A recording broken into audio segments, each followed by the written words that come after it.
What's up, everyone? Welcome back to the Salud Cabrones podcast. I am Danny Viegas. And I am not Jaime, I am Javier. Shout out to Sammy. Sammy Publis. Sammy! Sammy called him Jaime for the longest time until I had to tell him at the very end of the episode, his name's Javier. He said, oh, shit. But Sammy, just to let you know, I am looking to legally change my name to Jaime because of you. But no, we want to give a special thanks and a shout out to our sponsors, the Law Office of Christopher Hoff and the Taco Villa in Villa Park. Shout out to Bear Mysterio and Chris Hoff. We were just at the Bears first and 10 tailgate with Bear Mysterio before we started this podcast. So shout out to Bear Mysterio. Shout out for the love he showed us there, and to all the first and 10 crew. Appreciate y'all. Hey, Danny, I'm not gonna lie, man. I'm a little intoxicated. That tailgate was a little fun. It was fun, dude. I'm not gonna lie. Man. It was It was fun. It was a lot of crazy shit that I did not expect. You and me both, bro. You and me both. I thought I was gonna go in and just have a drink, and they were like, shot here, shot here. I'm like, Next thing you know, there's dogs, there's chocolate to be had, and I'm like, you name it. It was just amazing stuff. It was. So thanks again to Bear Mysterio and the First and 10 crew. Thank you guys. And be sure to follow us on all social media platforms. There was tacos that bean Tacos de pito, food. But no, follow us on Amazon, Apple Podcasts, Spotify, and YouTube. Javier, you already know what I'm going to say, bro. What am I going to say? This is a very special guest. And I'm going to say, fuck you, because we got a very special guest in the house with us today. Why do I always have to get the F-bomb directed my way? I need a fucking excuse to say fuck you to somebody, so it's you, dog. I can't say it to my wife. The only people I hang around with is you and my wife, so I can't say it to her, so I'm going to say it to you, so fuck you, all right? So it'd be hilarious if you're like, hey, wife, what? Fuck you. But no, Javier came up to me one time, and he's like, hey, bro, we had all the power cast on the crew, and they're all great and lovely. Do you know anybody that's like behind the camera? And I was like, yeah, bro, I know a few people. He's like, let's reach out to someone that's behind the camera and that could show us what life is like behind the camera that no one sees and understands. The ones that make the magic happen. That people don't really... Unsung heroes that don't really appreciate. And I said, bro, I got someone for you, bro. He's like, say less, fam. Say less, fam. The one that's responsible for Izzy's tattoos on his face and on his neck. That's right. She's the one that She's the one that's interested. She's the one that does all that for me, bro. I'm curious right now. Now I'm excited about this even more than I was. She's the one that the one that Izzy, my character on Power Force. She's the one that did my tattoos on my face, on my neck. She's the one that's responsible for that, bro. Okay. Ladies and gentlemen, give it up for Mrs. Wow, she's a mister? No, dude, I meant to say Mrs. Oh my God, this is even crazy. They just took a whole new twist to this episode. No, give it up for Mrs. Esther. Esther, I'm sorry. Is Han. Esther Han, ladies and gentlemen. Here we go. In the building. I'm sorry. I should have asked you before. Yes. Hello. Esther, thank you so much for joining us. How are you doing? I am good. Thank you for hanging out with us, man. I love this space. There's a good vibe and energy. Yeah, I reached out. You know what? Me and you always kicked it off. Like, yeah. You are such a great energy. When Javier asked me about that, I'm like, I got someone for you because she's not just a great person, but a great energy. She brings life. She brings energy. She brings it all, man. And I know someone that can do that for us. And I thought of you right away because you bring all that. I appreciate that a lot. I do call myself the personality hire. So the personality hire. Please. I'm like, okay, my job. Please get in depth with what is a personality hire? What does a personality hire do? You're like, they're going to get the job done, but we're mostly hiring them because they're going to have fun. Okay. And if they're not going to have fun, they're going to try to force a little fun somewhere. And I'm okay with being that person. Okay. As long have as you always been that person? Yeah, probably, yeah. Yeah, because I mean, you really do have a great energy to you. You really do. You've always had it. Like I feel like I connected with you right away just because of your energy, and you were very welcoming. And I see you were with the whole cast. You're just like, you brought that energy. Like, even and I could tell at times we came in and you were just tired, but you still had that energy. You wanted to make sure everyone was lifted up. Yeah, I feel that hair and makeup. I do feel like in our industry, we have like this idea of us that we like show up later to set and we walk with first team and we have our own village and things of that nature. And so I do feel like walking through, we feel like we're like the queens of the castle. And I know that that's a stereotype that's been spoken of. I could honestly say, like Javier said, we said unsung heroes because you guys are one of the first to arrive and one of the last to leave. And that's kind of to my point is like, I think that sometimes the crew forgets that we're waking up before you, and we're waking up with you in a sense of like, we dictate what your day will be like. If we give you a bad start to your day at 4 a.m, what is the rest of your scenes going to be like? Mm-hmm. And whose fault is that really, right? So like, we have to know to leave everything at the door. We're here for our actors. We're here for first team. So people that don't know, what is a day in the life of the makeup department? Like, what time are you guys getting there? I mean, you guys are getting there before the talent, You guys are getting there before anybody, because you guys are making sure everything's lined up and ready to go. Yeah, we're like, general is 2-hour pre-call. So, Okay. Always count on at least 2 hours for us. And then from there, you guys are staggered through. If there's a situation where like first scene, everyone needs to play, everyone needs to be ready at the top of the day, that's a totally different conversation, which has happened a lot for like really big scenes that they need, like, because the day is pretty much that scene. So they're like, we got to get started. And that's when we stagger, like, what artist comes in. We bring other artists in.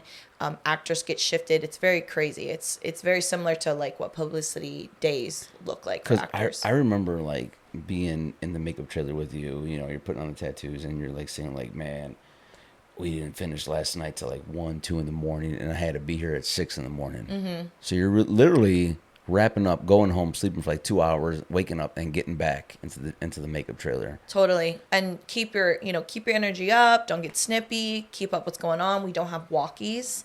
We don't have a system of communication that everyone on set does.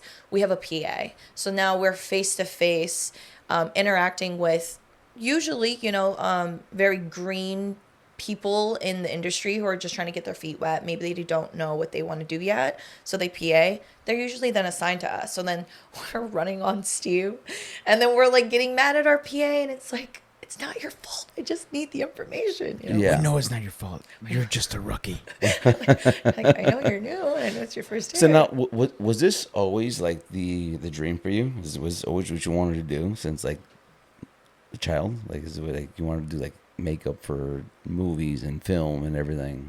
Well, I'm gonna tattle on myself, and like, please don't tell anyone. Okay. Well, you're telling on yourself, so you're the one telling. I actually always wanted to work on photo shoots. I've always wanted to work on like high editorial fashion. I always wanted to work fashion week. I wanted to do paint art, like sculptural. Like, I wanted to be part of that world where fashion and music and art all kind of collided. And then I grew up and I realized, oh, you don't make any money, and those people only work with each other because they're friends with each other, and you have to get into those social circles. I'm not built that way. And I realized that very early in. I said, I'm a blue collar girl. I can work, and I'll work well, but I don't know how to kiss ass. So I got to be in an industry that I can thrive in. That doesn't necessarily mean I'm friends with everyone. And then I turned around, I looked at everything I wanted to do again, and I said, TV and film would be amazing. Like, it's the same concept of being part of a creative team and art in a different way. And I just kind of shifted the way I thought, and you do that when you get older. Like, I wanted a horse. So like, what was the first project you got booked on, and what was that experience like for you? So you didn't get a pony, huh? No, I got that pony. Well, in hair and makeup or in production? I mean, let's go both. Okay, so to start my journey, I started as a PA. Okay. Myself. Okay. So I stand with the Sorry PAs. to interrupt. So that's why you hold them to a different regard, because you've already done that job. Okay, therapist. Yes, that's exactly what He's it a is. therapist of us That's too. what He is. I do. Okay. Yeah, he dissects very deeply. He does. Oh, me, oh my. Yes, you just totally unlocked that. You're right. I am mommy. Like, you can be better. Be the best version of you. But also hold myself to that degree. Yeah. And I know that that's like a blessing and curse, but that's a whole nother thing. But I started as a PA. I started in a costume warehouse-ish. It was for Empire. You pretty much just run returns. There's like a lots of in and outs. You check receipts, you sweep, you take trash out, you run and get coffee, you get lunches, you run errands, you go So get you were a tape. PA on Empire? Yeah. That's how you started. Okay. Did you work with like Terrence Howard and all of them? Yeah, I worked with, and I've had individual experiences with everyone on that cast, and I mean overall they were lovely. Empire was big for a long time. Yeah. I mean, Empire really opened a lot of doors in for television, especially for like where we were when things started to stream versus when it was still cable. Like Yeah. that was the great divide of like the start of it, I feel. Where people were really only tuning in for Empire only. Like no one tunes in for things anymore.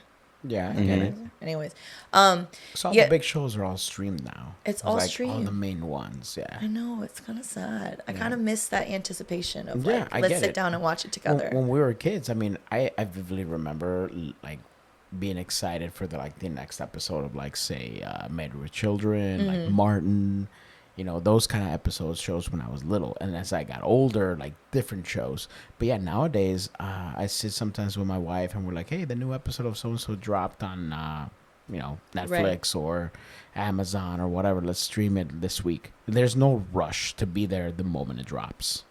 Yeah, because I feel like the anticipation brought like a togetherness Yeah. of like That's let's true. all sit together, like Yeah. let's gang up. All right, now it's a party. Yeah. Now it's on a big screen. You Yeah. know, Even more. There's some shows that even got so big that they were even shown in theaters. Like for sure. Like they- Lost, yeah. that was like a huge it was one. Yeah, huge. Yeah. Lost was huge. Yeah. Yeah. That was huge. So you're talking about togetherness. I mean, what's bigger than that? Like sitting in a theater room with so many fellow fans of a particular like genre show and sharing that moment that you're watching for the first time. You know, Totally. it's insane. Totally. So then you get this experience, right? You want to do makeup for modeling. You see, okay, you know what? TV and film is where it's at, and now you get your first eye of it on Empire. Now, is there any doubts in your head at that moment where you're like, okay, did I pick the right? Oh, Professional. I'm going through it. When I say I'm going through it, I was going through. I was like, who am I? What did I do? I mean, like, just got done through cosmetology school. I was working in a salon. I was like already kind of get my feet wet, like building relationships, having repeat clients. I'm like, this is the goal when you want to break into hair and makeup in general. And I always thought like salon work will always be dependent. Let me get some experience in. And then I was offered a PA job. And because I was offered that PA job, I quit my job the next day at the salon and jumped on board to go sweep and grab coffees for people. And the whole time I'm thinking, what did I just do? Because everyone here seems miserable.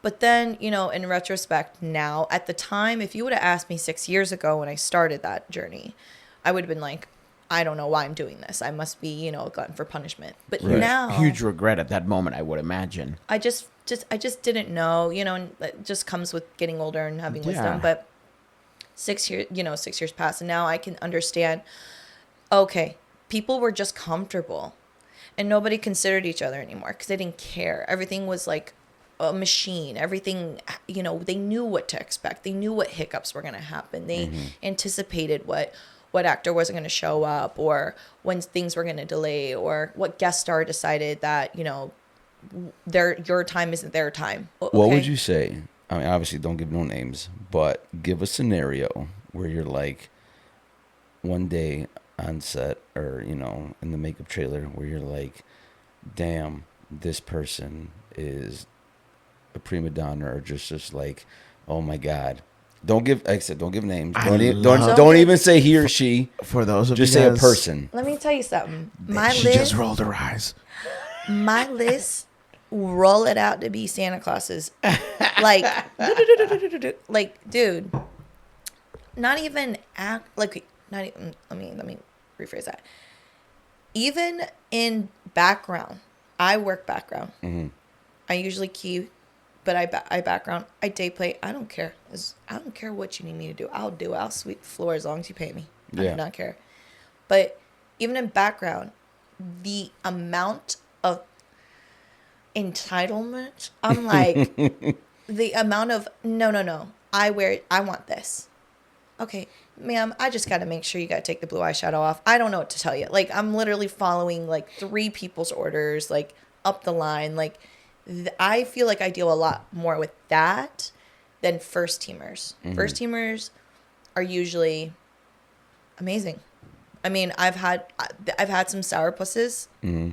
I've had an actor decide to yell at me because they didn't like the fact that I wasn't putting more makeup on them, even though I had previously explained that the notes were from, you know, a certain producer, and so I'm doing what I'm told. So Danny yelled at you like that during Power? What a dick. He really wanted the pink. You're not supposed to talk about the pink, okay? The pink I said, you gotta go red. Supposed to be quiet, okay? You weren't supposed to say that.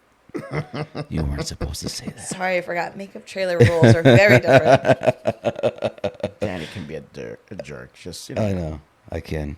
I have my diva moments. Yeah. But no, so that in those moments, what is the first thing you're thinking about? Like, what am I thinking? Yeah, when they're having those. Oh, I mean, you know.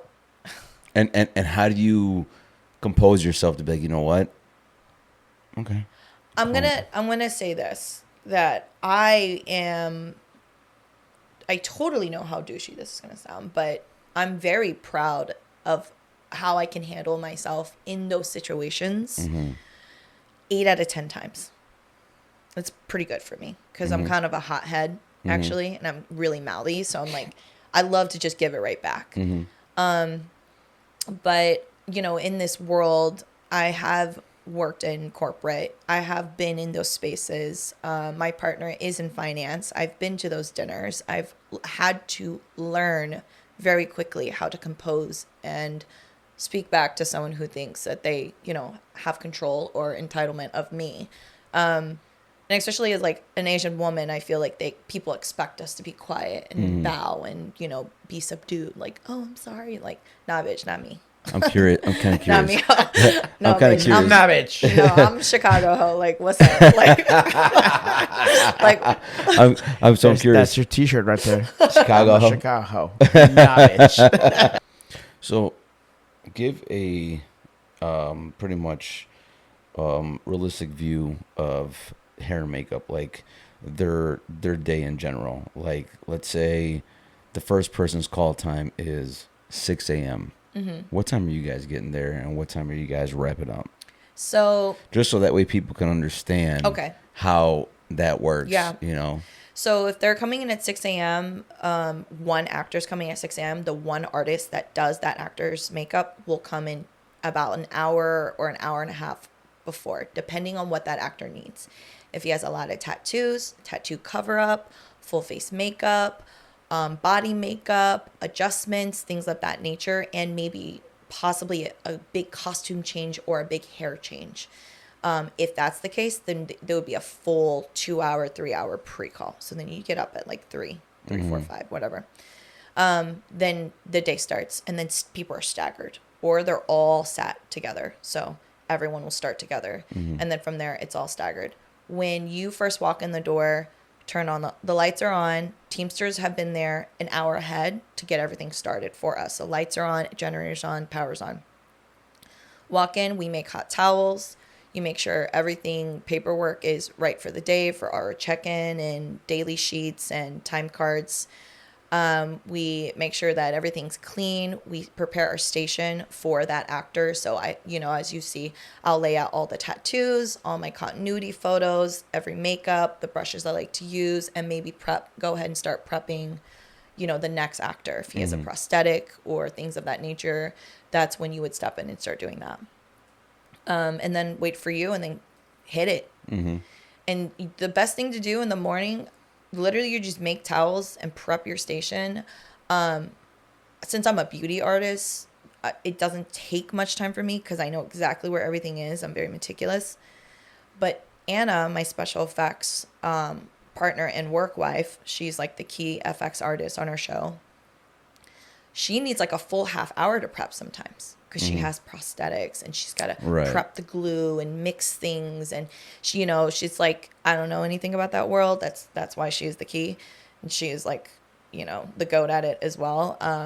But she like has like concoctions of stuff and she's got to do it. And it takes a full 30 minutes. And then sometimes she's in the middle of like prepping something. The actor will walk in, and you're like, you know, hi, sorry. And you know, you've seen me where I'm like quickly cutting something. And I'm like, okay, sorry. Be right back, you know, running around. But the morning is pretty much prep. Get this day started. I like to have the call sheets ready. I like to highlight everyone's actor. So for you, I would say, okay, your actors, here's yours. I tape it on your side. I tape it on my side. I tape it. We do one daily in the back. I make sure all the tattoos are pulled. All the actor bags are pulled.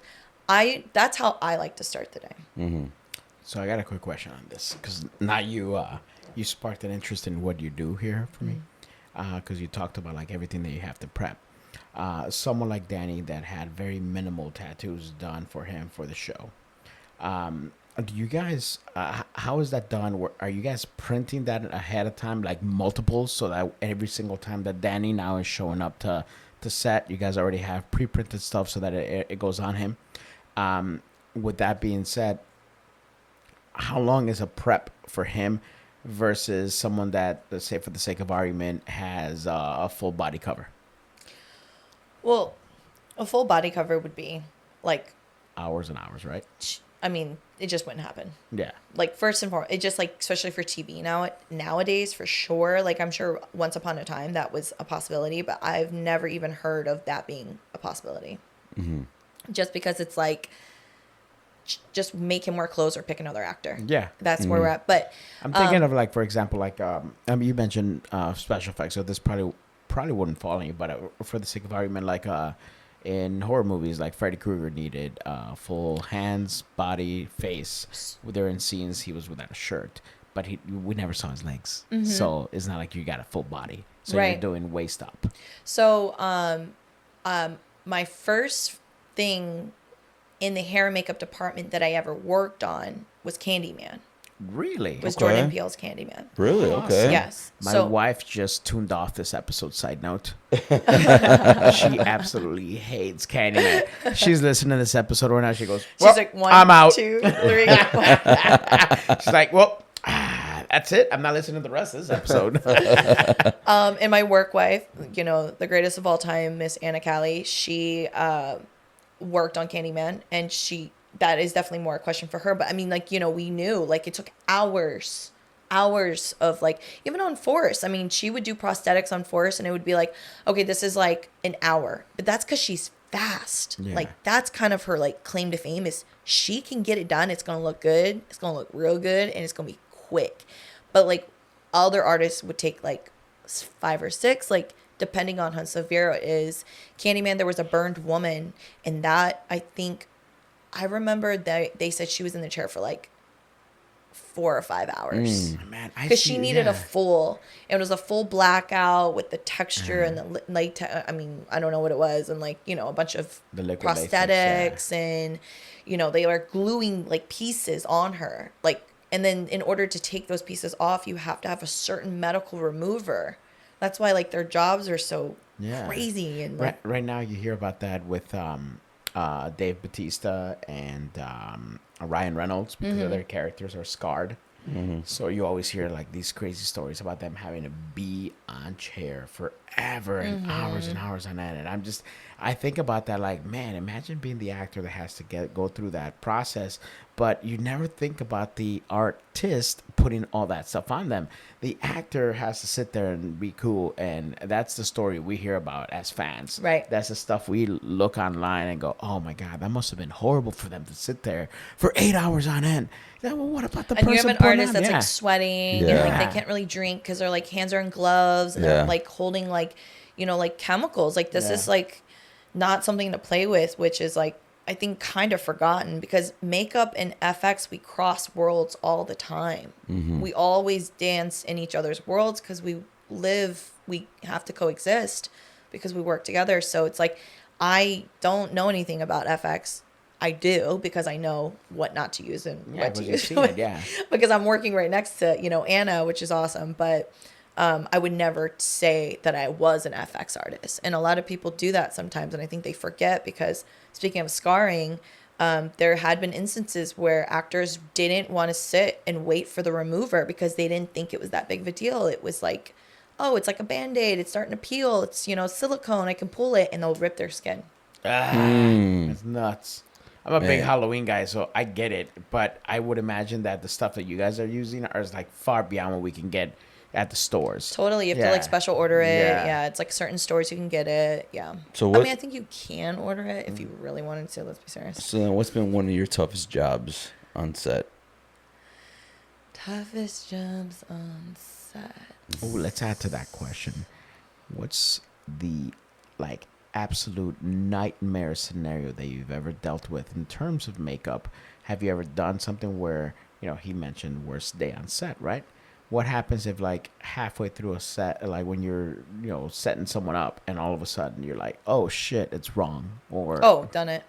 I would imagine. And now you have to erase, start from scratch. Done it, been there, lived it, learned from it. And I'm going to tell you something. What's even crazier is that I liked it. Really? I said, in a sense of it's a learning experience, right? Yeah, I was like, oh my God, I learned from this. I grew from this. I'm fast. That's what I was getting at. It's like, because usually you would think someone would kind of freak out about it. Well, for sure. Yeah, I mean, my stomach was totally my butthole the whole time. I'm like, never mind. New T-shirt. Stomach was in my butthole. Stomach was in my butthole. And not trying to freak them out. I'm not. Let me do something real quick. And you're like, so give that example then. When your stomach was in your butthole. She gave someone a unibrow. Yeah.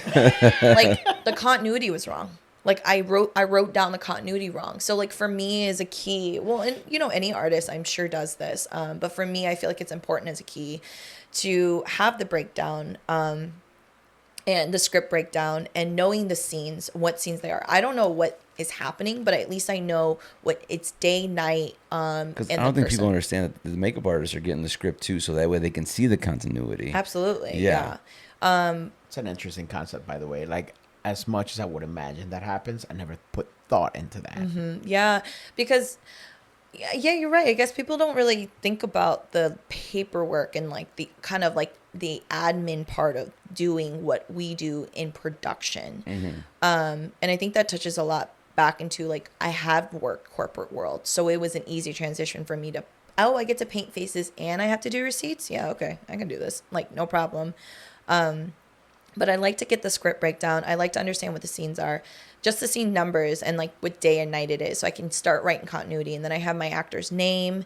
And then I say, okay, my actor is going to work night 3, 4 days in a row.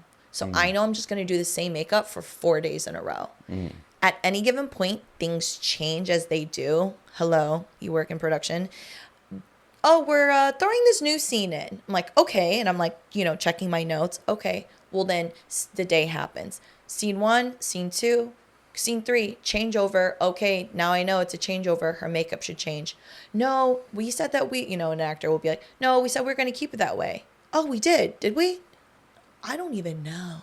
Mm-hmm. My brain gets so scrambled eggs in those moments that I go, because I don't always write things down because everything is so touch and go, that I just listened. And literally while I was on set, I was like, no, you were wrong. I was right. Oh no, why did I listen to you? And then run over and just kind of taking a Q-tip, wipe, acting like I'm doing a touch. And this is all between scenes? This is all on set. Wow, that's nuts. In my head, it taught me a lot. I've done it twice. Time out. Now I'm holy shit, this is nuts. So your day begins, you set someone up, you got them all hooked up. They're off, they're going to go do their scene. In between another actor coming in and needing that same process, your job now, you're not done. Now you're on set to make sure everything goes okay. Oh yeah, I'm first on set. That's I want to be first on set. I want to be first and last on set. That's nuts. The idea that because I've seen those videos where someone goes, oh, someone needs a touch up, and they go up there and like Yeah, you know that's powder us. them or whatnot. I get that, and I always knew that that was part of the job. But the idea of like, oh shit, we did the wrong thing, now we gotta fix it. That's nuts. And be really nonchalant. Do not take your actor out of that moment. Do not let anyone know that you're in a panic. Like, you got to come in like a ninja and be like, all right, it's cool. Yeah, let me just. You know, like, But deep down inside, you're freaking out though, probably. stomach in the butthole. It's in there. So, what have you ever looked over and seen a director and he's like, God damn it. They always look at us like that. I mean, like they're any like literally they're like they're like, oh, there's a hair in the middle of their mouth, and then you go and pull it off, and everyone's like, oh God, hair and makeup, they take forever. It's like we are the scapegoat, like we are the problem, and we don't care. Like hair and makeup, we don't care. Yeah. We're like, we know that our actors love us as long as we have a good relationship. And we have as long as our actors know that we are there for them. We don't care about anyone else because that is what our job is. Yeah. Do you miss having a normal like salon job now? Because you've now talked about this, and you talked about starting there, and then now evolving to this and getting into this industry. Do you miss just be like, fuck this stress? I just want to cut somebody's hair. Hell no. Hail to the na na. So you'll take that stress any day. The thing, as much as I say like, oh, hair and makeup world is catty, it is what it is. Like, I love being a girly. I'm for the girlies, but I also love to talk shit. It's just what we do. All that to say is I would take that times 10 over working in a salon again, because it's like even smaller micro ecosystem of like this person's habits, these people's clients, this person's behavior. And honestly, I don't think I could do that and like go to work every day and live with these people as my chosen family or my hired family for years on end. Like, there has to be another step. And in this world, I think about it in a sense of, even though my feelings may get hurt, or I might take things too personally, or, I feel like I'm not being creative enough, whatever it may be. When you work behind the camera, you kind of lose sight of yourself sometimes because you just want to hustle. And I get in that way where I'm like, I'm not being creative. Like, I'm mad at everyone because I'm not happy with what I'm doing and what I'm putting out. But it is such a beautiful space to live in, even through all the chaos. Because you can take 6 months away and look back at the project that you created with all these insane people for 14 hours a day and feel that feeling of, we did that together. Yeah. And I will take that times 10 over just the hustle. So it's like, the hustle's nice and like the stress is crazy, but the feeling of community is, I think, what I've always looked for when it comes to making money. Now, every actor that we've had on the show, they've talked to us about the idea of their life between projects. What does the life between projects for a makeup artist look like? Because you guys aren't really auditioning like they are, correct? No, unless you have an agent, I mean, this gets very, very, very tricky because there's so many routes. So it's like a free agent. You could be an LLC, or you can be an LLC and you can have an agency depending on what you want to do. I am neither right now. I should be an LLC, to be quite honest with you, but I actually personally don't take many freelance jobs. I take jobs from agencies. I've just kind of gotten to that point where freelance work I've hustled. It's like, I've taken public transit every single day that I could have had to do it. I deserve to drive now. That's how I feel. Like, okay. I've hustled. I've traveled with my kit. I've done it all. So I take a lot of jobs from agencies, which has been a blessing. I build relationships with these people and other artists. I find them. I say, hey, I message them. If you need a second artist, I'm here for you. This is what I can do. I try to keep my portfolio fresh. I try to keep my Instagram updated. It's been very difficult. But it's what sells you. So I send, reach out to different photographers. If you ever need anyone, these are my rates. I'm straight up about it. this is what it is. This is what I will do for you for the hours that I'll do it, to the extent of this. If you want something more, let's talk about it. We can do a creative shoot if you publish me. I don't do free shoots. I do free shoots if you publish me. I need a credit somewhere in the world. I need to show the world I am who I am. So that's kind of where I'm at now. But for other people, they take a lot of creative free work because they need an outlet. They need to let go. And I was that person for a long time, but I need money. So I'm like, I need to do this for real. I sometimes do bridal. I do bridal by word of mouth. I do not advertise myself as bridal. A lot of people go straight into bridal, and that is some money. If I was really about the hustle, I would go into bridal. Now what is bridal? What is that? Weddings.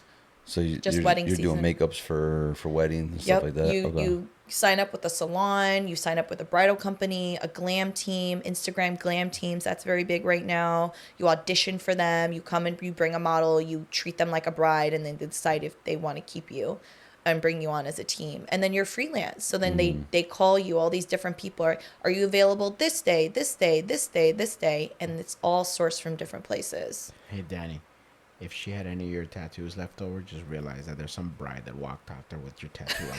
Bam, right She's there. like, you know what? I got this left over. Here you go. Bam, girl. there you go. Here you go, right? girl. Big old fucking skull with the DSD in the back of the Boom. neck. Sauce Like, right you know, there. I got this. No, Don't that's worry when I'm about it. like- That's not me. Pretending I'm doing something, but I'm just secretly putting pieces of your tattoo on everybody. So Like, all don't- together, they all create one of your tattoos. That's I'll tell you what, and being on Force, one of my favorite moments, my favorite times was being in the makeup trailer, because it was always such a great vibe, you know, with you and all the other makeup artists, you know, like the energy was always just so great. Like, you guys were very welcoming, very, you know, and I can tell at moments you guys were tired and exhausted, but you guys never let that show. You guys always kept that energy up and made sure everyone's in a good mood and going, you know, like, and kudos to you guys, because I know those days are very, very long for you, because you guys are one of the first ones on set and one of the last ones to leave. You know, I don't think people really understand, like, when the actors leave, you know, when the last actor leaves, you guys are still on set for, like, I don't know how long, you know. Yeah, we do the cleanup and stuff like that. Or Yeah. if there's like prosthetics or tattoo removals, and you've been in those nights where, you know, it's just all gang guys. So like everyone's got like 17 different tattoos, and they're all standing in line like they're in prison, for Christ's sake, Yeah. being like, next, you know, and they're like, wipe, wipe, wipe, wipe, hot towel, go, you know, next, Tell you what, go, those hot go. towels feel fucking fantastic, dude. They feel great. Those hot towels. Oh, man. But Danny, let me say something real quick, because you want to sing our praises, but the truth of the matter is we're like that because we like you guys. So then, how is it when you guys are dealing with an actor that you guys are not really too fond of? Oh, it's so quiet and awkward in there. The towel's extra hot. It's just hot water. Like, get your own fucking Hot towel. coffee. Fuck you. It'll come off. It'll come off. Because I'm sure you guys have had those moments. Oh, it's just quiet. Really? Just quiet. Just Keep the awkward energy. silence. Keep the quiet. Like, you know, there's always a DJ. Usually I'm the DJ. Yeah. She would always play the music, you know. Usually this She'd be like, past she'd be season. like, well, what do you want to hear? I'm like, I don't care, whatever you want to hear. Play the music, you know. Yeah. Yeah. What's your go-to when you're having a good day? When I'm working, I have like work playlists. Okay, what's on that playlist? Like chill, very, very chill, like lo-fi chill, a lot of Spanish music. Actually, I love Spanish. I don't speak a lick of it, but I love it. Like indie, like I'm trying to think, like old Rosalia, Okay. like that Yeah. vibe. I really love like old Rosalia, like Nathy Peluso. Mm-hmm. I love her, like that vibe. I'm curious. So now, when Esther gets that email or call, or whatever, saying, hey, you're getting booked on Power Force to do the makeup. When is that? My boss heard the show. Were you there from the very first season? Yeah. Okay. So I was finishing up a pilot Okay. for for Jessie, which is the hair department head of hair that Amy and Jessie always work together. Usually people like to pair up their teams because they're like, oh, we know we gel, let's gel. And at the time, Jessie was department heading the hair department on a pilot, and she called me in because I can do hair as well. And you have to kind of pick one or another. So I chose hair for that team. I was third seat, which is great because you kind of come in as a floater and you kind of fill the spots, and you're just kind of there for support, which is awesome. And I love that because I just wanted just to be a part of the team, kind of vibe, see if the hair department was, maybe more my speed because I wanted to do more. I felt like I wanted to take on more, and I thought I could do hair more. Mm-hmm. That was not true. And I was finishing that before started. But me and Amy, we've worked together for so long, and we work really very well together. And she's a friend, definitely. She's like a mother figure to me. She's a very young mother figure to me.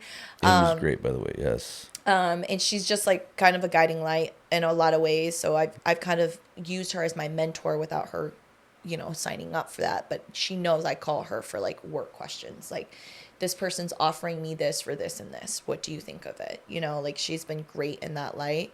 She was telling me, she's like, Force is coming. And I'm like, okay. And she's like, Power, baby. And I'm like, okay. And she's like, that's the greatest show of all time. I'm like, I did not expect to hear that. So I was like, didn't know what she was getting at when she brought Power up. I was like, okay. And she's like, greatest show of all time. And I was like, oh, you love Power? And she's like, I'm getting that show. And I was like, oh. And she's like, I'm going to get that show. I'm getting that show. So she gunned for it. She interviewed for it. She did her work. She tried to look up like who was doing what. She's like, now they're bidding in Chicago. Like, they department heads, they know that stuff. Yeah.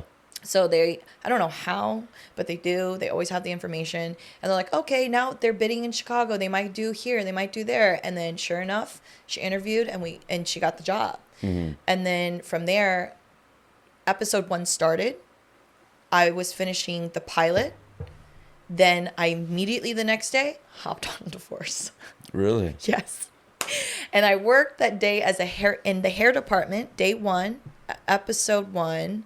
It wasn't the first week though. I think it was like at the very end of episode 1, because everyone were just meeting each other for the first time. Okay. And everyone just kind of got used to seeing who's who. And then I popped up, and I remember everyone being like, you're like 2 weeks late. Mm-hmm. And I'm like, no, I was doing something else, and now I'm here just day playing. Mm. So I would literally just come in and roll with like whatever was going on.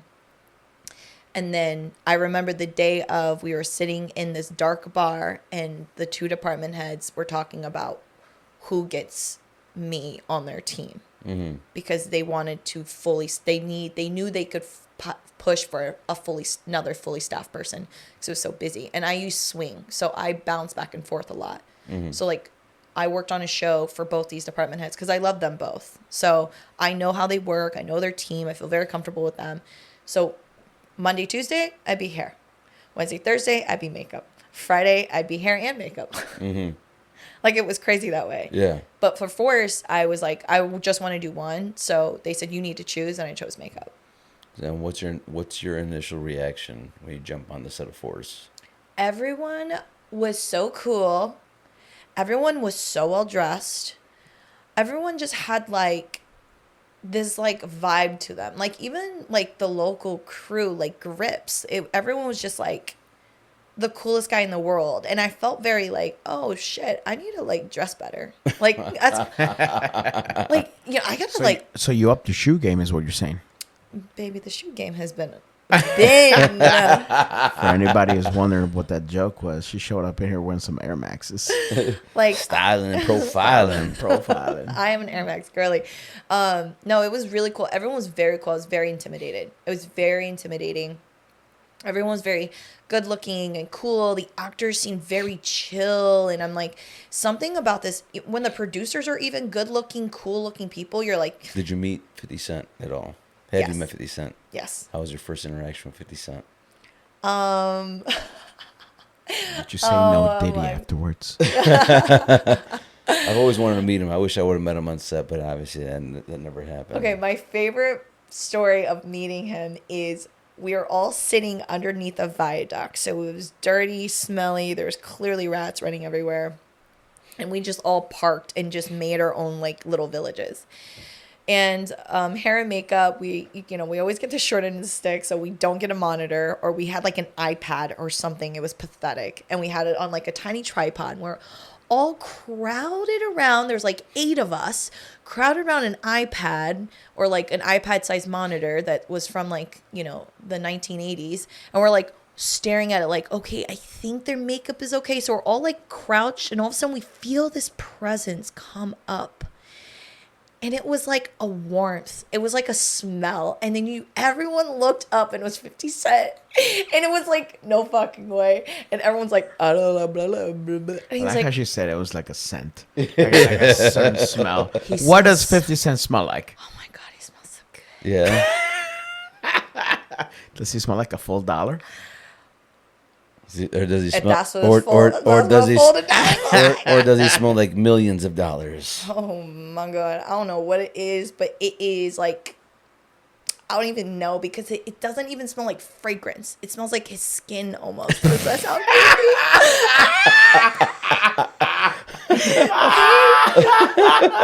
I just picture that video where he's doing the upside down sit-ups. I just pictured him like doing upside down sit-ups and going up to set like, yeah, what's going on, girls? Smell my skin. He's just, and his teeth are so perfect. So then he walks up, and then he's like, hey, good, the normalest, nicest guy in the world. Hey, my good-looking people, what's going on over here? What department are you guys? Like, he didn't have to do that. He could have gone straight to his seat. He could have had his hood up, put on his phone, like all the other big shots do. But they're beneath us. I don't want to eat lunch with them. Like, very that. And, like, that's very real. You dealt with a lot of that. It is mostly that. Yeah. So when you have someone that is like, we're sitting together, we're eating together, there is something special about our show. So he was very welcoming then. And I think he set the tone. Yeah. He set the tone for sure. He's, hey, what's up? What department are you guys in? And everyone's like, hubbub. Like, no one knows what to say. They're like, and I'm silent because I'm the fucking chatty Cathy. So I'm like, I can't be the first one that talks. They're all gonna give me so much shit. So I'm just gonna be quiet. I'm gonna do the opposite. For you to be the one to be quiet is hilarious. That part, right? Exactly. Everybody probably looked at you like, hey, speak up, bro. So I'm looking around because I'm like, is no one saying anything? And he's like kind of waiting. Like, Hey, what are you guys gonna say? It gets starting getting awkward because he's just like, hey, good people. You're like, Yeah. what's up? I'm looking around. Nobody says anything. They're just smiling at him like little badass kids. Like, hey. And I go, we're hair and makeup. And he goes, oh, okay. And I was like, don't look at me. Put me in your videos. I've heard that he's such a great guy. He's just the nicest, normalist. He's just shook my hand. Nice to meet. And what do you do? Oh, I'm Key Makeup. That's great. What do you do? FX. And what do you? And then he pointed to another guy. He was like on the phone. He goes, what do you do? And he's like, I'm the barber. And he was like, good to meet you. All right. He was like, all right. I see him. And at this point, we're just like, hi. Everyone's all like, yeah. We're like, oh my God. So he's paying all you guys, obviously, right? At what point in time does he ever show up for like just like a free haircut or some shit? He did. Last time he came to Chicago. So that first time was the first time I met him in season 2. Okay. Season 3, yeah, I think he got a free haircut by Nolan, the By barber. Nolan? Yeah. I was just gonna say, I'm like, he shows up to makeup and he's like, hey guys, I need a fade. Like all of you guys are frozen. I would imagine like, oh shit, who's gonna cut him? No, I mean Nolan is the barber. Okay. So Nolan's like, in it, yeah. he would be the one, and also like he's the department head for the hair department for Force for season 3, and ain't no fucking way no one's touching else. Like no, Yeah. he's looking at Nolan. Like Yeah. there's the rest of us are like, yeah, whatever you want. Like let's just leave. Like I don't think we should be here. They're like looking through the curtain. Oh my It's God. funny because every time, because obviously I would always shave my own head Yeah. before I went on for the on set, and it's funny because I come in and Nolan would always see me like, I got nothing to do with you. All right, cool, go ahead. He's like, man, he goes, you make my job easy. I'm like, all right, bro, I got you. He didn't even No- bother with the beard or no- anything. None, because I already had it dyed. I dyed it and everything, bro. I did. I do my own makeup, bro. I do. I think a lot of people that do, and I don't know because I've worked mostly with just Nolan. I don't think barbers seem to care that much. Like if that's what you want to look like and that's what makes you happy, and production's not pushing on me to push a certain type of look on you, I don't care. Like, I think sometimes there could be moments where it's like, oh, but I envisioned your character to be a certain way. But like for you, you're already an established guy. We know exactly what you were supposed to look like. Just a scary guy with no hair. No hair, and goatee, and tattoos in the face. That was So, it, dude. so Danny's told me this story about how he came up with his tattoos, about like his daughters. All the and- numbers on yeah, the my numbers. eyebrow. Yeah. So that obviously was not set by a production. So when he had to come up with that and talk to you guys about that, what was that process like? Well, that goes through Amy. And she's the department head. And that's why to have a seasoned department head, like someone that knows people and is well respected, is so great. Because if Amy is down for it, that means production's gonna be down for it. She's the one that said, obviously they put the one behind my neck. Yeah. They put the one on the side of my neck, and then they put the teardrop. And then she looked at me. She's like, "We want to put some." She goes, "I want to put something on your eyebrow." She's like, "I want to put a date, but that looks like a jailhouse tattoo." She goes, "So, but I want it to be a date, and look like a jailhouse tattoo." She's like, "So just give me any kind of date. Just give me a date, whatever. Just pick numbers." And that's when I picked the numbers with my wife and my daughters, you know. But she was the one that said, she looked at me. She was kind of looking, and she's like, "I think I want a date on your eyebrow. So I want to put a date on your eyebrow." So I'm like, "Okay, I'm like, whatever." You know? So she's the one that picked the date. So She's the one. She wanted the date. I'm the one. Okay, so she, you didn't actually say, "Hey, let's No, do a date." she's the one that Okay, said, so "I want a date on your eyebrow." So she envisioned that. Yeah, Okay. she was looking at me, and she's like, "Okay, we got the one behind your neck, we got the one on the side of your neck, we got the teardrop. Now we just the teardrop here." She said, she goes, "I want to." She goes, I'm visualizing a date on your eyebrow." She's like, "I want to look like a jailhouse tat." She goes, "Jailhouse tats always look, you know." People always put like dates on, you know, for jailhouse tats. I want one on your eyebrow. She's like, "So just give me any kind of date," and that's how it all came about. Do you often get a lot of that that flexibility where you guys can show your creative side outside of just like what's dictated to you? Where like, Oh, hey, this is totally. what they're gonna look like, but now you guys have some artistic freedom. Totally. Yeah. I can only speak from my experience and also again Amy, because Amy's so sick. Like I could say, like, she's like, "Oh, well, we're going to have a bunch of strippers, a big stripper scene. It's going to be, this is the first on stage. We have Diamond, Cherry Pop. She'll say, like, here's the art direction, here's the interior. You know, these are all meetings that she's sitting in. And then she passes the information along with me. So it's going to be a night scene, it's going to be this, it's going to be that. And then we're going to turn around and, okay, the girls have to look a certain way. And costume wants them all in, or the director wants them all in red. So costume now knows they have to pull all red stuff for their outfit. So now, can you give me a mood board of what you would think would be good for these girls makeup-wise? That would be my job. And then I would create mood boards, and then we would sit down together, and she would approve, or she'd say, "I love that. Let's more focus on that." Okay, cool. Then if she goes, "I don't know if production's going to like it," she takes it to the director, or she takes it to the producers, and she'll say, "Listen, this is our mood board, approve." And they say approved. No problem. Usually they don't fight you, especially when you have like a department head that knows what they're doing, that's been around the block. I think it's a little more difficult getting approval processes in smaller projects and maybe for more green, because you have to like prove yourself. But she's great like that. So then I get to be creative, and then I lead the team and say, "Okay, this is the look. This is what we're doing. Here, we got to buy now 16 lipsticks, or I need to buy, I need to scrape everything out. We'll make little to-go packs for every single dancer and, things of that nature." That's what I would start getting a head start on. Yeah. Okay, so then what's like your goal? I mean, obviously, like, you're doing stuff on TV and film, you're doing modeling. What is it that you're trying to accomplish as far as like, where you feel, what, I've set the tone. I've done the shit, Unfortunately for our industry, if you're not like getting picked up immediately to work on something amazing like Euphoria, or insert any like cool millennial show here to be said like you are a celebrated artist, or unless you become the personal of like a very high, a celebrity, there, it's kind of difficult to say like when have I made it? And I think for hair and makeup people, we are just kind of hustlers. So I feel that it's very natural for us to just be like, I don't know what's gonna happen. I'm just gonna keep hustling because I'm having fun because we like what we do.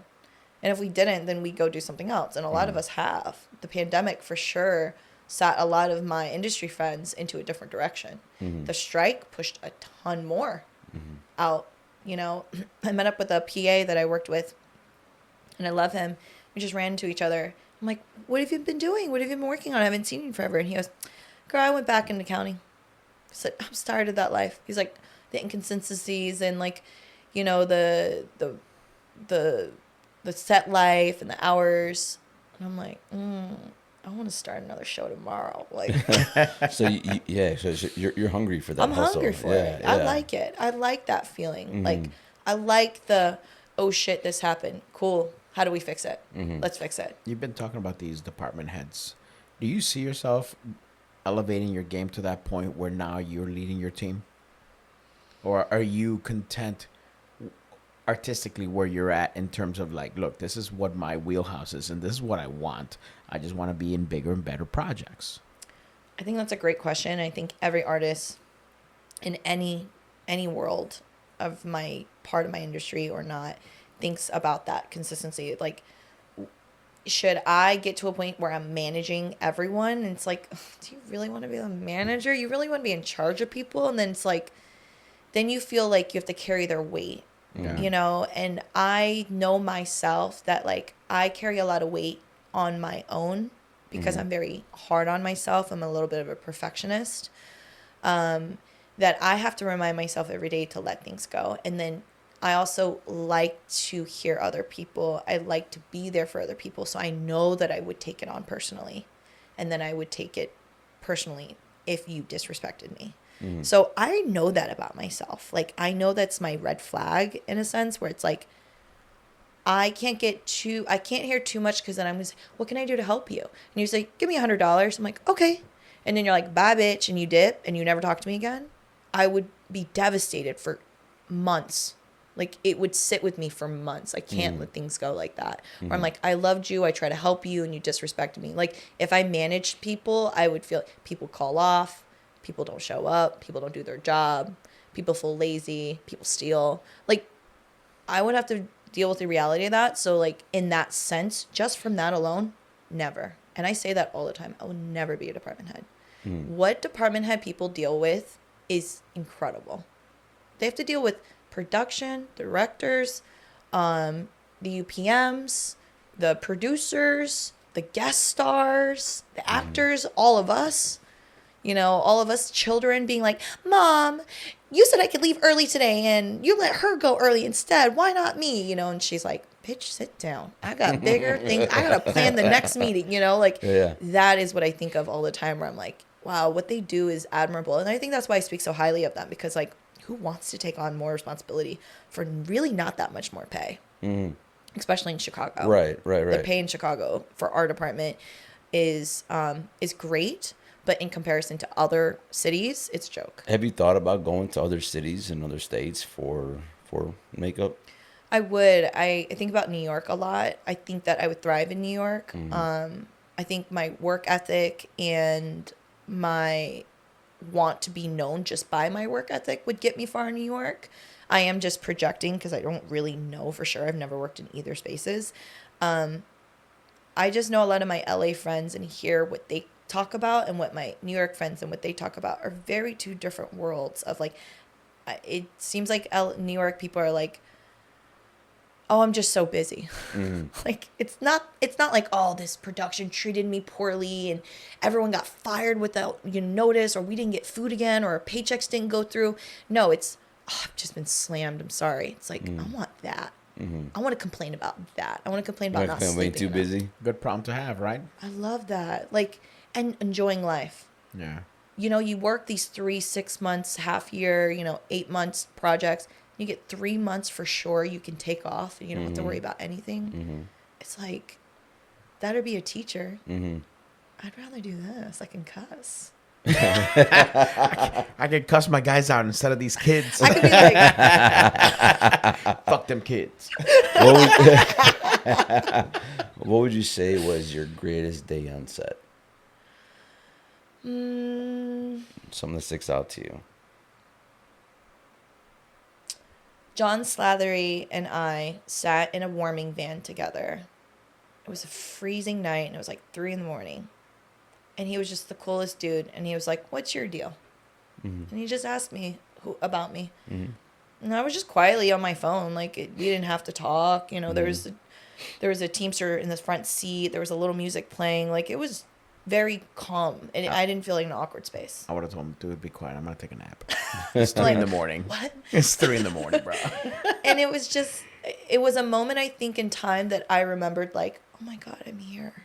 That's cool. John Slattery just asked me how I was and who I am. What a crazy world this is. Crazy, yeah. That I'm sitting next to this man who I've watched on TV and so many other things. And he's just like a dude.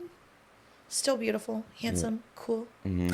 But I can't let him know that. No, he's just a Boston, like, just around the town guy. Then moved to New York, and he like lives in New York, and he was like a theater guy. Like, he's just about it, and he doesn't take shit. Like, I love that. He was like a man. He's like, whoa, what are we doing? No, we ain't doing that. Come on. Like, he's like, come on, guys, let's think about this. And they're like, oh, I guess you're right. Like, it was a lot of that where I'm like, oh, he's such a man. He takes charge. Oh my God. He was just so respectful. Yeah. And it was that moment. I remember sitting in the van. I remember staring straight ahead, being like, oh my God, I feel it. This is amazing. This is why I wanted to do this. You talked about not knowing if you've made it, but yet you had this great moment. That should be a huge, huge moment in you where you go, I guess I have made it. Because that's not a moment that the average person is going to ever experience in their life. Right. I mean, like, Damn it, you have a point. I don't want to admit that you have a point.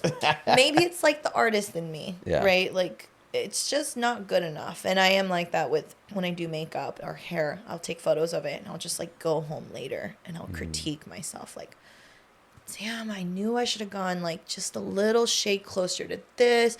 Maybe a mauve tone would have been better. I felt like I, should have lined her lips deeper. Like, I think about it all the time. It's disgusting. I hate myself. I literally look at old photos of makeup and then I study other people's makeup. And then I watch videos and techniques and stuff like that. Oh wait, you did? Did you do a time lapse with me and you? Oh yeah, but I haven't posted it yet. Okay. I think No, you're in 'cause- costume. Yeah, I was in costume. So I can't post until the episode airs. Until the episode airs, right. I know. I have a lot of good stuff. Yeah, I was in costume. This past season, I made sure to like really Was it? time lapse some stuff. Was I in costume? Yeah. I don't know. think I'll I check was. again though. Yeah. I'll check again. I feel like you were. I feel like you weren't because I wanted to post it. No, I don't know if I was. Okay. Because well, I remember you said I'm gonna. Do you mind if I do a time lapse? Like, go ahead. We'll take a look because if I'm not in costume, I can post this. I can post that for the upcoming episode with her. I think we have a little something. Yeah. Yeah. Because you did the time lapse where you did all my tattoos And all you that. did that cool transitional video. Yes. Yeah, that one is cool. Yes. Yeah. Yep. What does your family say about your chosen profession? They didn't believe that it was like lucrative or real for a long time. Like, I had to like send photos and videos of what I do like over and over to like my family group chat for finally one day, like my little brother, I think, finally paid attention to like what he was looking at. The approval. And he was like, yo, this is kind of sick. And then I was like, are you serious? And I've been doing this. yeah, no, straight up. I'm like, yo, I've been doing this for like a minute. Like, I met Jordan Peele. Like, I have a photo with him in a mirror on Candyman. Like, how iconic is that? And my brothers are like, cool, love Key and Peele. And I'm like, oh my God. And only recently, because I helped my father with some, I like got to buy my father's house, that my dad's like, oh, my daughter, she works. And I'm like, and it wasn't She has even a job? It wasn't even that much because it's in Korea. It's like country land of Korea. I bought My daughter's an honest woman. yeah. She works. like literally like 1/8 piece of this land that he wanted. I'm like, sure, I'll throw 10 grand at that. My dad's like, oh, rich, you're rich. What do you do for work? I sell drugs, Dad. Okay. Dad, I met Jordan Peele and 50 Cent. All right, they know me. Like, I laundered their money. That is awesome, though. That is great. life is crazy. Who's one actor that you met that you freaked out? Freaked out. Or you're like, I mean, I'm not. I mean, maybe you didn't That freak I- out in that I front of froze them. up. Yeah. You're You're like, I can't show them. I'm freaking out right now, but I'm freaking out. Just shaking. The eyebrow just keeps going as she's drawing it. I'm gonna say his last name wrong. Can I look it up? Sure. Because I know who he is, and he made me. Okay, Schwartzman. Okay, Jason Schwartzman. That's I don't think I That know. sounds very familiar. He was. Oh, okay. Yeah. Okay. Oh, yeah. Okay, so they were filming Fargo here in CineSpace, and we were working on just like a Fox show right next door. And obviously, I would love to have met Chris Rock, but it's another story. So I knew Jason Schwartzman was just like floating around. Well, because at the time CineSpace was so busy that we just had our trailers parked like in the breezeway. Yeah. So like our trailers were just like along the line of like all the gates almost. It was along the wall. And so I had walked out because I was heading to set, and I walked out and I swung the door open and there wasn't a catch. So it almost hit someone standing right next to the staircase talking to someone personal. I swung the door open and I caught it. I was like, oh my God, I'm sorry. You know, like, ah. And then the guy's like, it's fine. And he catches it, and it's Jason Schwartzman. And I was like, I know you. But I was like new in the industry. Like I'm just new in this world, right? Like At that moment, you're like, look, I have a boyfriend, but I just dumped him, like literally right now. I mean, and again, just like a normal, nice guy smiling. Hey, no problem. You good? And I'm like, yeah. I'm never not talking. I'm like, yeah, I'm good. And he goes, okay. And then I'm like coming down the stairs. I'm like taking the door from him and shutting it slowly because like I don't know why I acted that way. And I like slowly pushed the door, and I was just looking at him the whole time, but he was still waiting to continue the conversation with his friend that he was standing there with. And I just stared at him, and then I was like, okay, and then walked away. It's just all awkward. Just Yo, standing it there was next to guy. I literally was walking. I was like, what the fuck just happened? What? And then I saw him again. I was at a different building of CineSpace because I had to go get some like thing, some ID thing from so-and-so, and it was at a different building. So I'm going all this crazy way, and I'm like frazzled. So I'm like, where are these doors? And I'm like walking through, and then here he comes, Jason Schwartzman, opening a door, holding a door open. And I so badly wanted to be like, another door, huh? Something dorky. He's like, So, then I another go- door, huh, Jason? I go, All right. hey.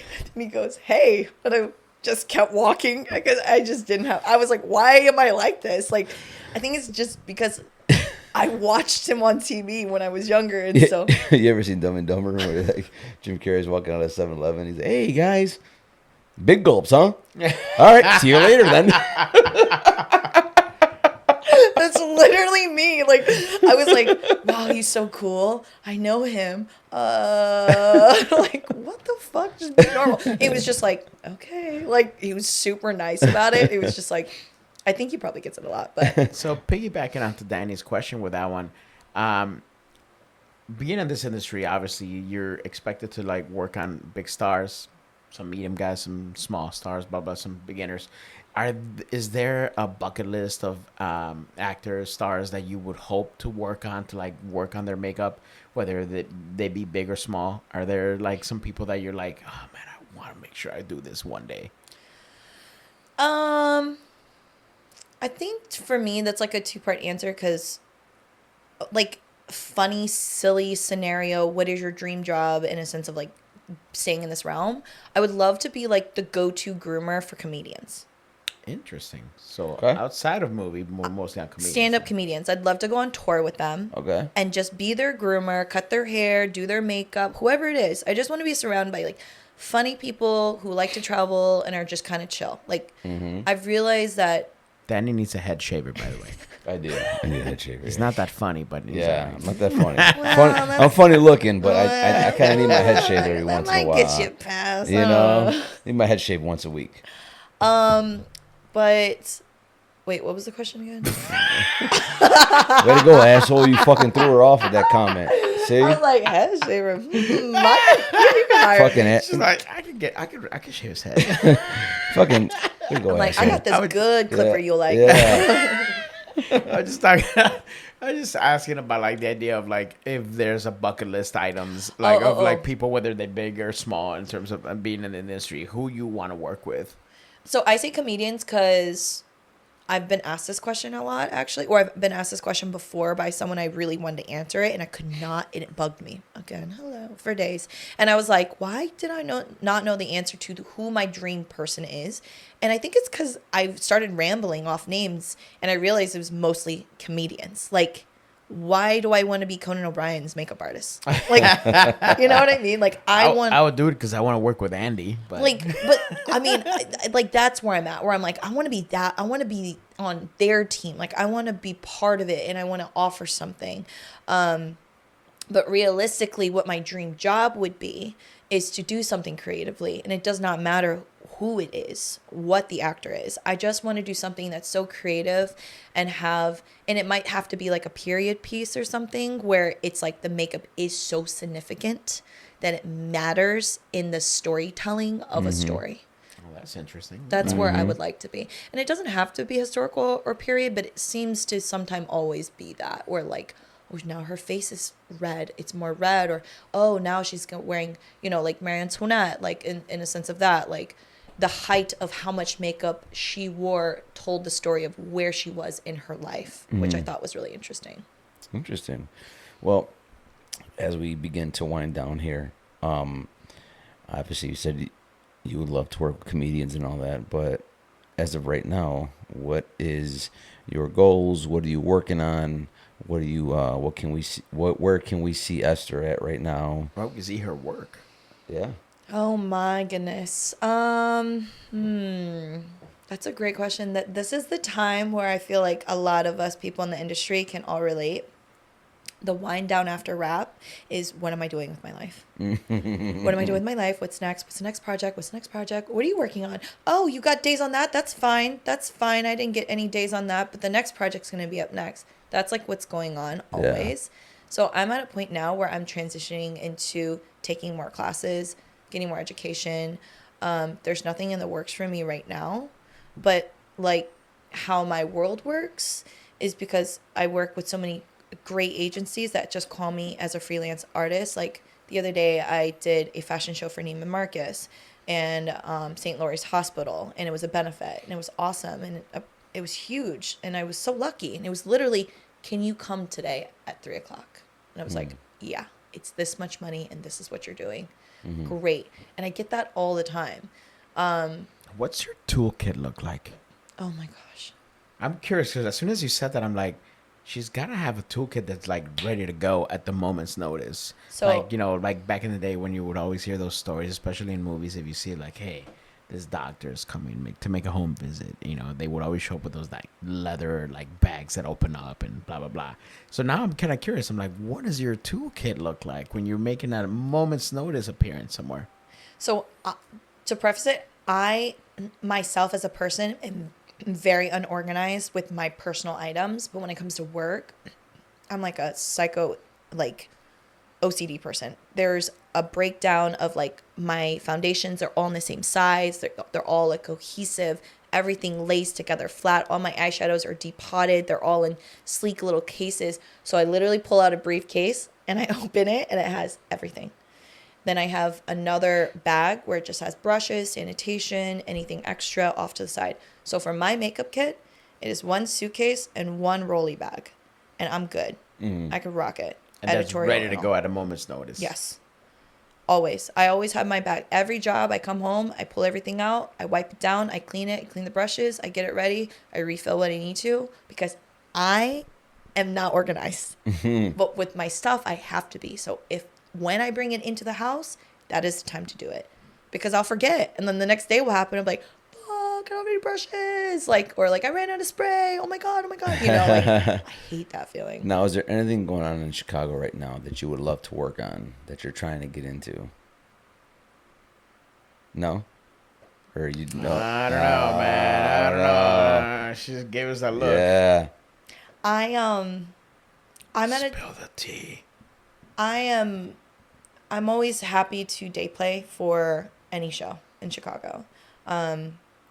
Because me starting, I kind of stepped straight into Amy's arms, and she has held my hand through the whole process. So everyone knows me as like Amy's girl, or they just don't know who I am because I've only worked on projects with this one boss. Okay. I've either worked with her or I've worked on the hair team.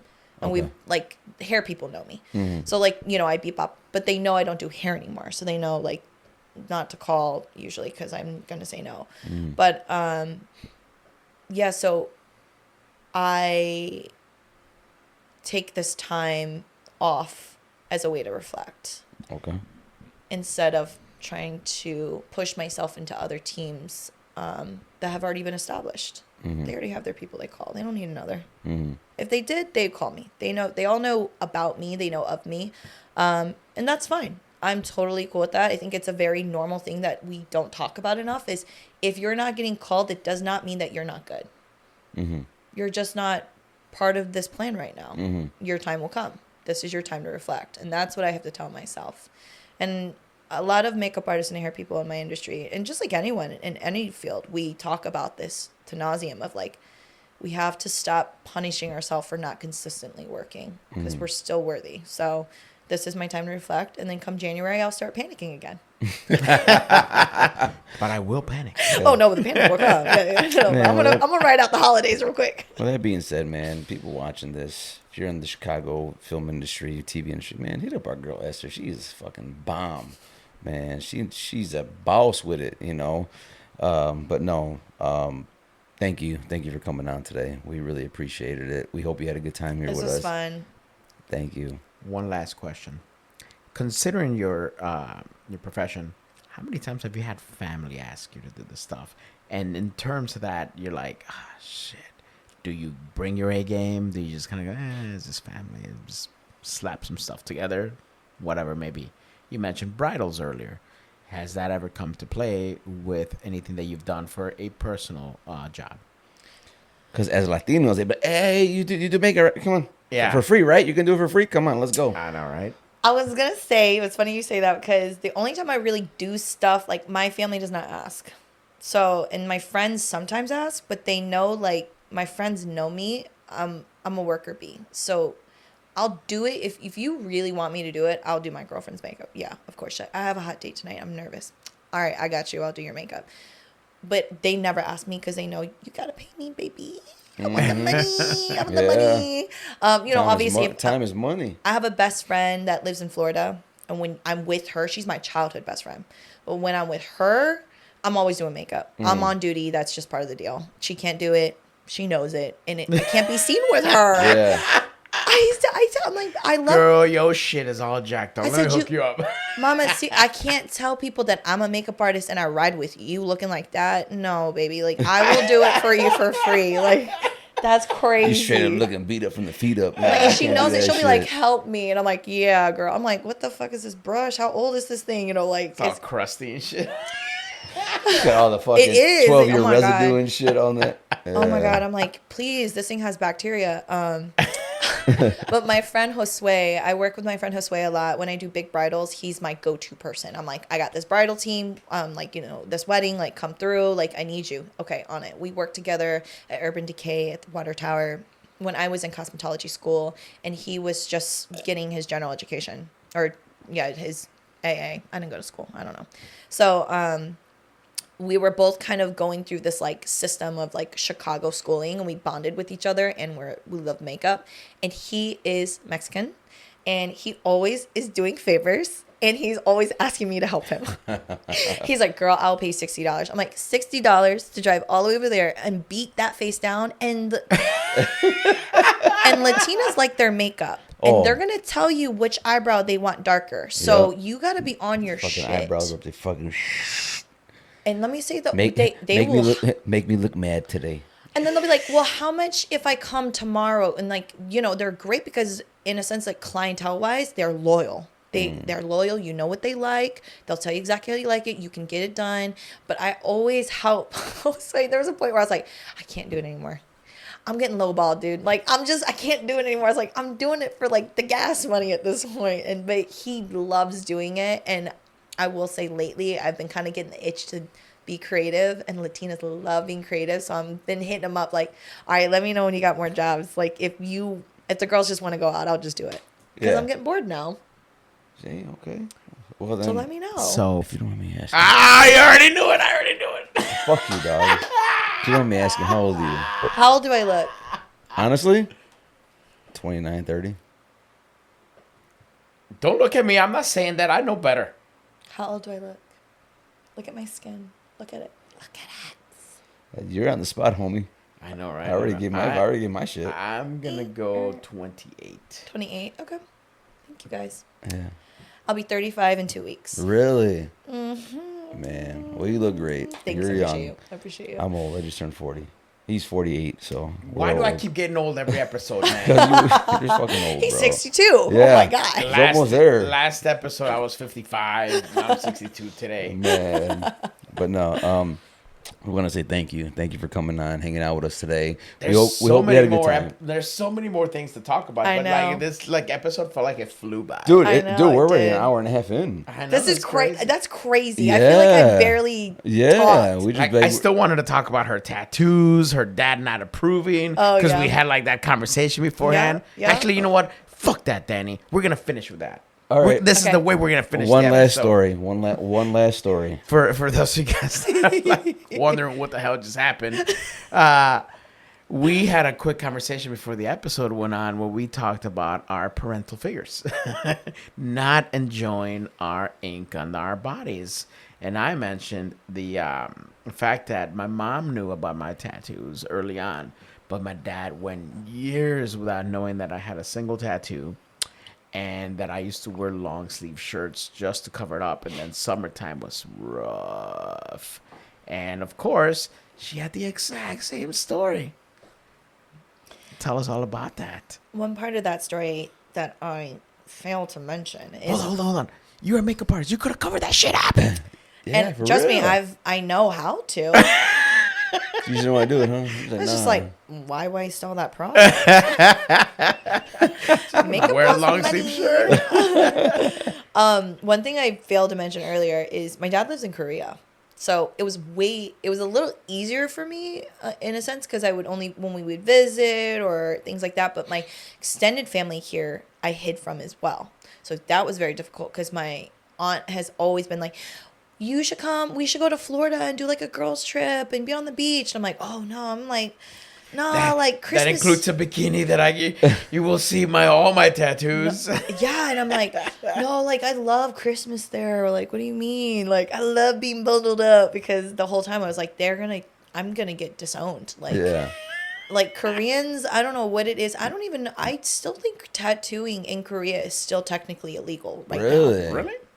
I think you still can get it done, but it's very like you just don't talk about it because I think it's still affiliated with a lot of mafia. Okay. So in that way, yeah. So I saw my dad, I mean I'm 35, so my dad. I told my dad last year, and I told my dad because I was so damn hot I couldn't take it anymore, and I said fuck this shit. And I took my jacket off. I was like, I'm sweating. I'm so uncomfortable. I felt like I was getting punished. Like I was getting asked information and I wasn't giving them what they wanted. So they put me in this hot room in a jacket and they said, your father's outside.